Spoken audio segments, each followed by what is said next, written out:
May I come in sir? হ্যাঁ, এসেই তো গেছিস।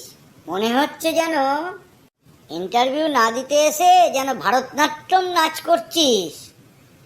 বস boss. Thank you sir, thank you. হ্যাঁ, তুই এখানে কি করতে এসছিস সেটা কি জানা আছে? Yes sir, yes sir. এই সকলে কালকেও বলছিল, আজকেও বলছিল ওখানে গেলেই চাকরি পাওয়া যাচ্ছে। স্যার কোন রকমে অষ্টম শ্রেণী পাস করেছি স্যার, যোগ্যতা অনেক আমার। একটা কাজ দিয়ে দিন স্যার। কিরে, অষ্টম শ্রেণী পাস করে তুই চাকরি করতে এসছিস?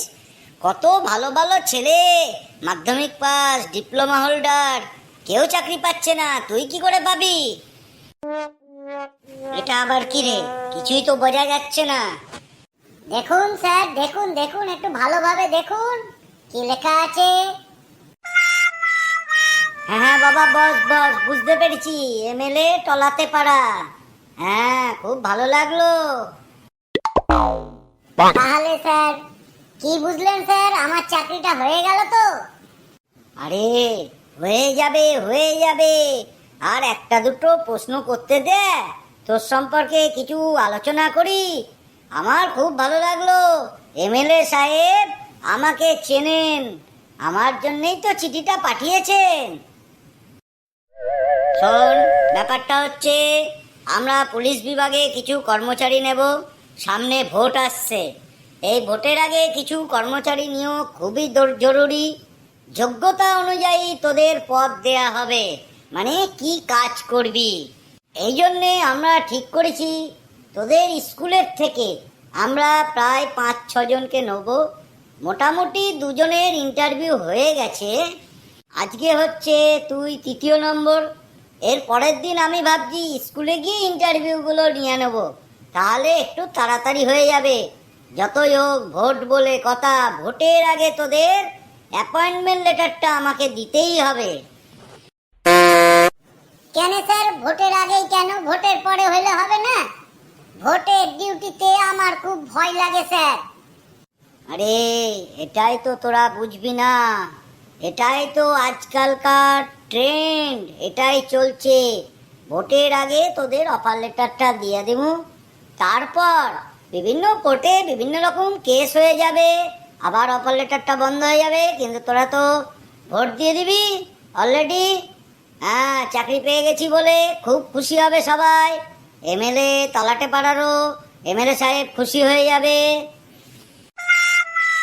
ঠিক আছে স্যার, ঠিক আছে। কি কি জিজ্ঞাসা করবেন তাড়াতাড়ি করে ফেলুন, আমারে আবার যেতে হবে বাজারে স্যার, অনেক কাজ আছে।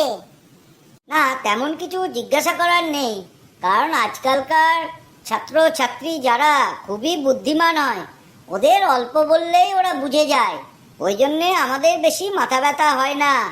তা বাবা, তোকে যদি পুলিশ বিভাগে চাকরি দেয়া হয় আর পাহাড়ি জঙ্গলে যদি তোকে পাঠানো হয়, তুই কি করবি? স্যার আবার ওই পাহাড়ি জঙ্গলে কেন স্যার? পাহাড় জঙ্গল শুনলেই তো আমার ভয় লাগে। দেখলেন না কিছুদিন আগে কিভাবে ভাঙা পড়লো পাহাড়গুলো? ওখানে আমি গিয়া কি করুম? ওখানে পুলিশ না পাঠানোই ভালো স্যার। ভেঙে টুঙে যাওয়ার পর যদি পাঠান গাড়ি কইরা, আমি যেতে পারি স্যার, সর্বনাশ হয়ে যাবে স্যার। সবকিছু ঘটে যাওয়ার পর পাঠালেই ভালো স্যার। আমার কাছে ভালো মোবাইল আছে স্যার, মোবাইলে ফটো তুলে আপনাকে আমি পাঠিয়ে দেবো শেয়ারে। ঠিক আছে স্যার, শেয়ার করে দেবো, আপনি অফিসে বসে বসে দেখবেন ফটোগুলো। ঠিক আছে, ঠিক আছে, বুঝতে পেরেছি। তাহলে তোকে ধর পাহাড়ে পাঠালাম না, তুই কোথায় ডিউটি করলে, মানে কাজ করলে তুই আমাদের পুলিশ বিভাগে সুনাম করতে পারবি, মানে বেশি সময়ও নষ্ট হবে না, আমাদের সুনামও হবে, এমন কোন জায়গাটায় তোকে দিলে ভালো হবে?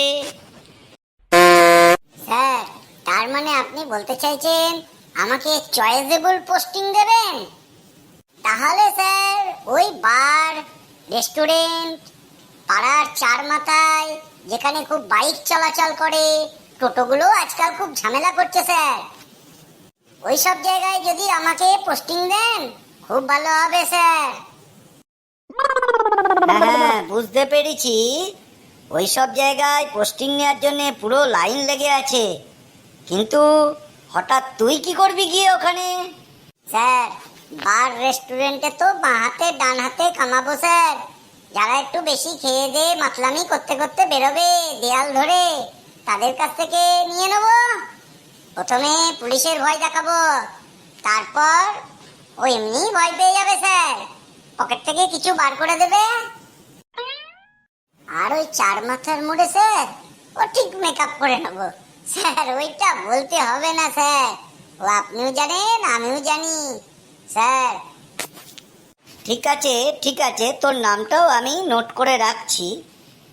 কালকে থেকে তোদের স্কুলে গিয়ে আমি ইন্টারভিউগুলো নিয়ে আনিব, কারণ খুব সময় নষ্ট হচ্ছে, সময় অপচয় একদম করা ঠিক নয়।